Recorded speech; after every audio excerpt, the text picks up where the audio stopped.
Question 4 from the 2023 higher paper has us looking at couplings. So we're given this little diagram. We're told flexible couplings can be used rather than rigid couplings to connect two shafts.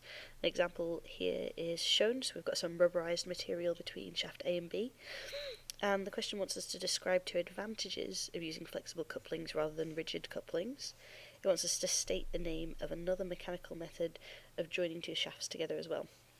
This is the first kind of wordy question in this paper where we're going to have to do a bit of writing. Now, the two advantages here that we need to talk about are that a rubberized material, or this flexible coupling, can be used where we've got shafts intersecting at a slight angle, so if they aren't properly aligned, and also that it's going to reduce any vibrations or shocks that the shafts are subjected to.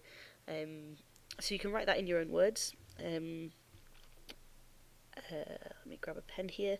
So I'm going to say that, that if the shafts are at a slight angle to each other,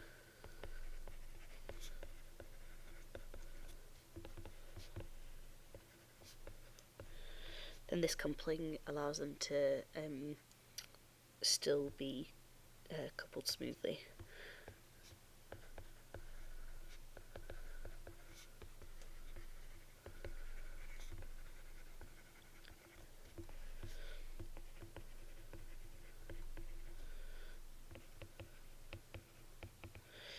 And for advantage 2, I'm going to talk about how it's going to reduce the vibration between the shafts as well.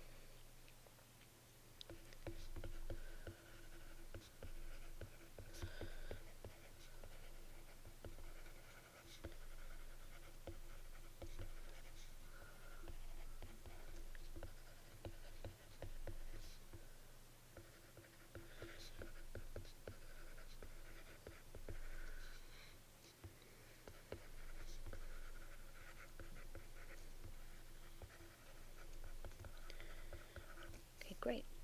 And that's going to be those 2 marks writing 2 separate advantages. Now for B, we're asked to state the name of another mechanical method of joining the 2 shafts together to transmit the rotational motion. And what they're really looking for here is for you to say a clutch. Also acceptable, I'll just switch my pen colour here so you can see. You could say, well, firstly, definitely make sure that you spell clutch correctly, because that's a problem. So we could say a clutch. Other acceptable answers that you could say a universal joint. And you could specify another coupling. So you could say a worm and wheel. But importantly here, you're not going to get a mark if you just say a coupling. So don't just say a coupling, you need to be specific, so specify what you're looking for, what they're looking for there. Now, the next part of this question gives us a graphic symbol that's used by engineers to represent a bearing, and we're being asked to describe a function of a bearing in a drive system. Now, there's lots of functions, and so you can write any of them that you know. But this is a handy revision question as well, actually, because I guess a handy revision question would be write all the functions of bearings in drive systems. So the first one that I would always go to would be allowing shafts to smoothly rotate.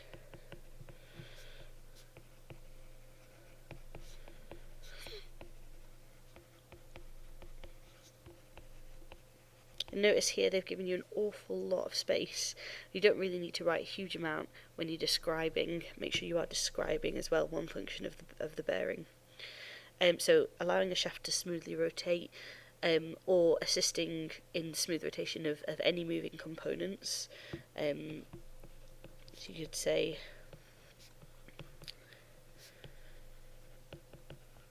it doesn't have to be about a shaft, it could be any other component.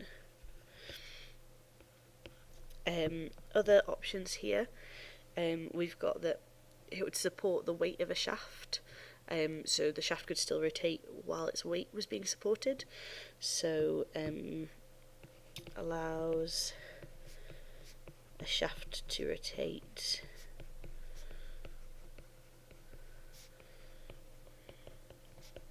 while its weight is being supported.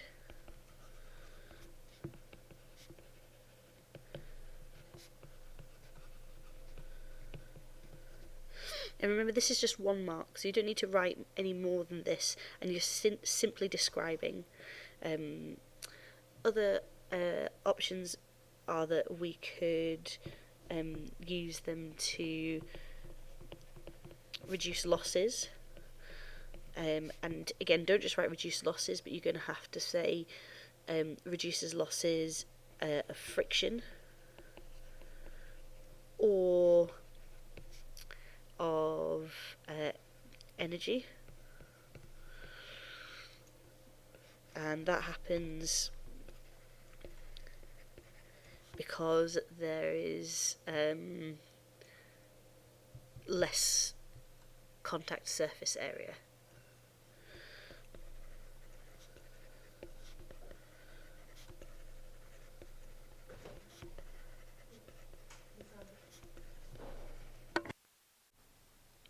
Other reasons we've got are that we can replace that worn bearing as well. So you could say we are able to replace the worn bearing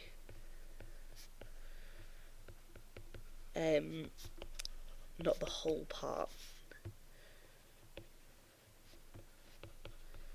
Any of those reasons will get you the 1 mark.